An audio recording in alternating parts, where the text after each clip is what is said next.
But what's interesting too to me is something that vegans really don't want to.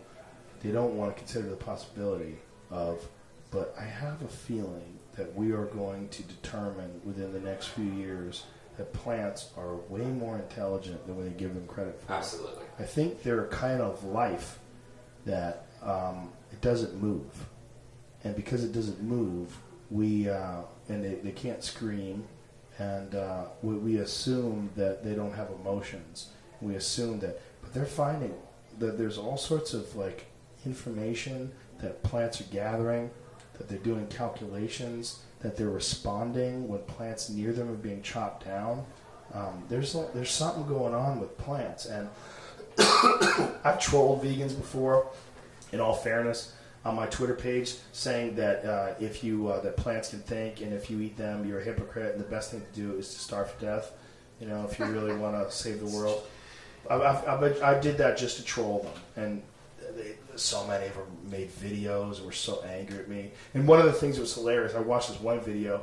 This guy was like talking about trying to win me over, and they're like, all of us in the plant community, the plant eating community, the plant eating, plant-based, that's what he said. All of us in the plant-based community really need to reconsider our approach because Joe Rogan can be an ally. I'm like, plant-based community? Like, what is happening here? And I think what's happening here is a lot of people that just, they're not hinged very well. They're not really in reality that well. And people were so fucking mad. Like, saying that I was posting clickbait articles. These are scientific peer-reviewed papers and articles that reference scientific peer-reviewed papers that are dealing with this emerging knowledge on the intelligence of plants. I agree. And when we find out, if we do find out one day that they are some sort of a really intelligent, symbiotically connected life form, that they're all intertwined with each other, and somehow or another them, along with the soil. I mean, that's the other thing about soil. Soil is like an ecosystem. It's not just dirt. Like the soil that fuels plants, and it's like a giant ecosystem. And that ecosystem becomes almost artificial when you're dealing with crops. When you're dealing with like planted rows and rows and rows of food.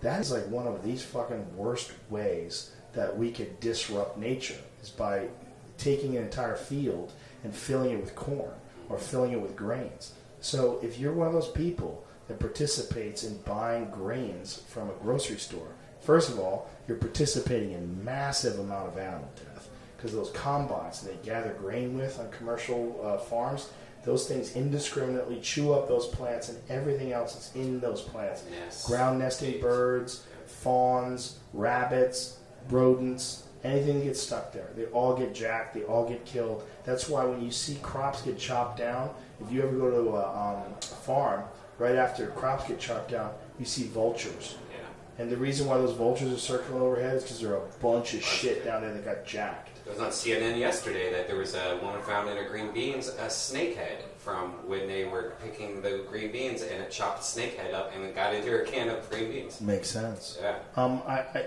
And I'm not saying that these vegans or these people are bad, and I think a lot of them are sort of misinformed, but they definitely don't want to know that it might be that these animals, or these life forms rather, are just as intelligent as some animals. That these plant life forms, in their own way, have some new kind of alien intelligence. And you've done mushrooms. You know that feeling when you do mushrooms, like when you're around trees and shit. You're like, oh, these things are alive, man. Absolutely. They're alive. I believe it. When I've done mushrooms and been around trees, I remember feeling like this is a living, an organism that's like it's giving off an energy. Like it's a part. It's not like wood. You know, you look at a table. A table is wood. A tree is not wood. A tree is alive, man, in some weird, strange way that when you eat certain plants, you can see. And really, for me, it's only mushrooms. The only mushrooms are the only thing that make me feel like that nature is a living organism. But mushrooms themselves are a living organism. I mean, that's what a fungus is. Funguses, in a lot of ways, are, if there's one thing that you can eat where you almost like have zero karma, it's mushrooms. because they're so karma free. They grow on shit. You know, I mean, they literally grow on something that nothing else grows on. They pop out of cows' shit. I mean, they're like the free riders of the world. They're like, we'll take whatever we can, man. What do you got? You got cow shit? We're cool with that. We don't ask much. And eating those things puts you in touch with everything. Puts you in touch with the air itself. I remember one trip I was on, me and Stanhope did mushrooms once. And while we were on them, I remember thinking, for the first time I think ever, that the space between us wasn't just dead. It wasn't just empty.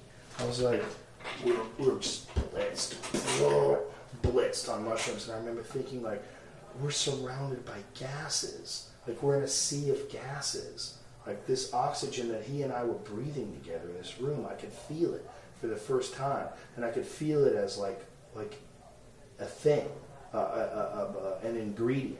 It wasn't just this space, like you and I are far away, or 2 feet away, or whatever we are. Like, it wasn't just nothing in between us. It was just we were surrounded by all these molecules and all these gases.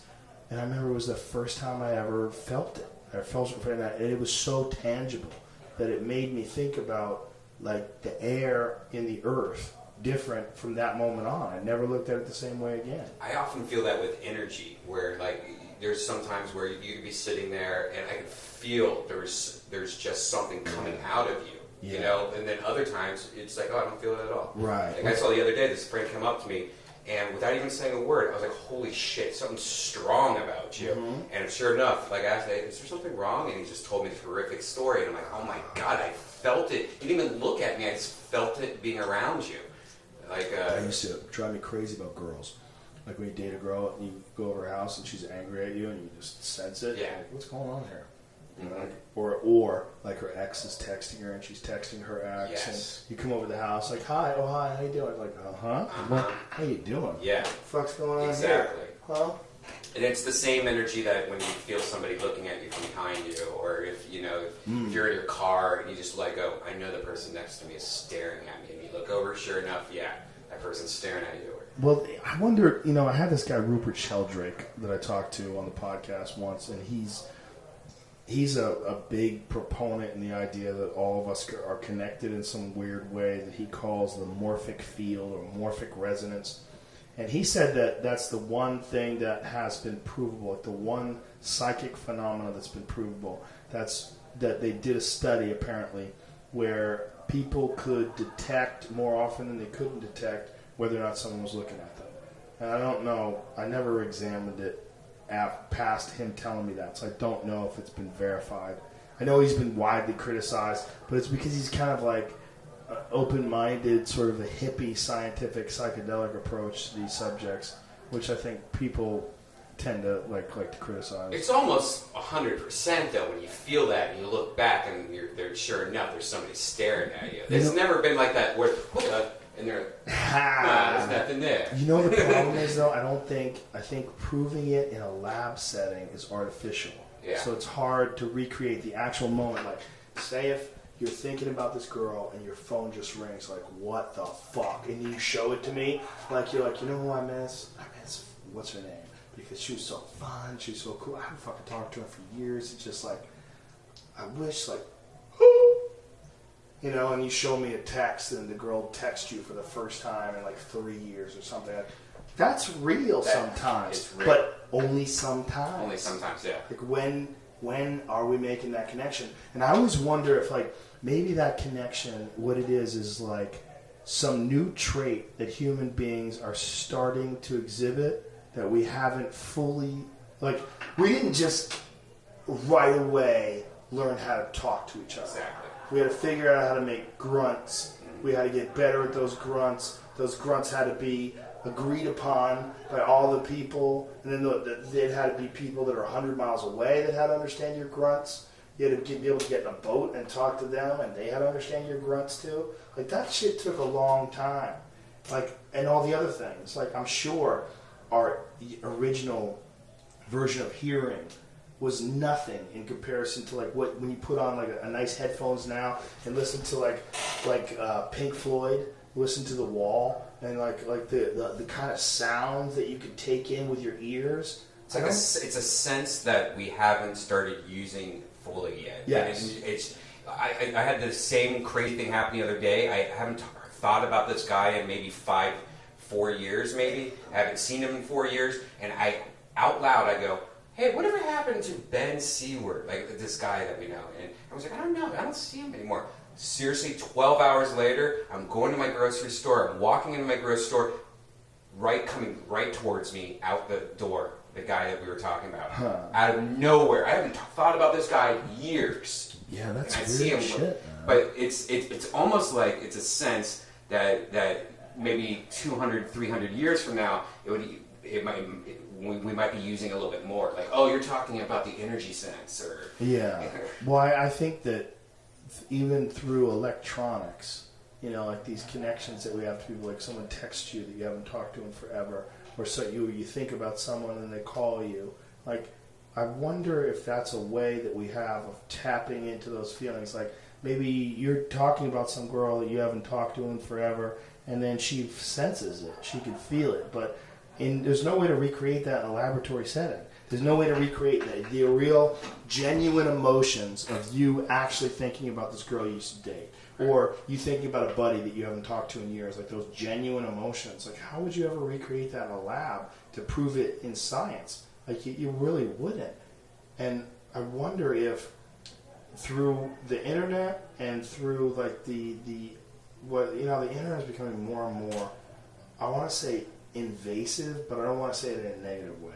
What I'm saying is, like, it's more and more, and again, intrusive, but I don't want to think, I'm not looking at it in a negative way, but it's permeates our life more and more and more. Right. And as it's doing that, as it's permeating, it's almost like these new senses that we have, that we're talking about, that haven't fully been developed yet, are going to manifest themselves in new technology. Through technology. Yeah, and then the new technology is going to be totally normal because, like we're saying, like about privacy, we still have some privacy in comparison to I think what we're going to have 100 years from now. I think 100 years from now, it's not going to be, it's not going to exist.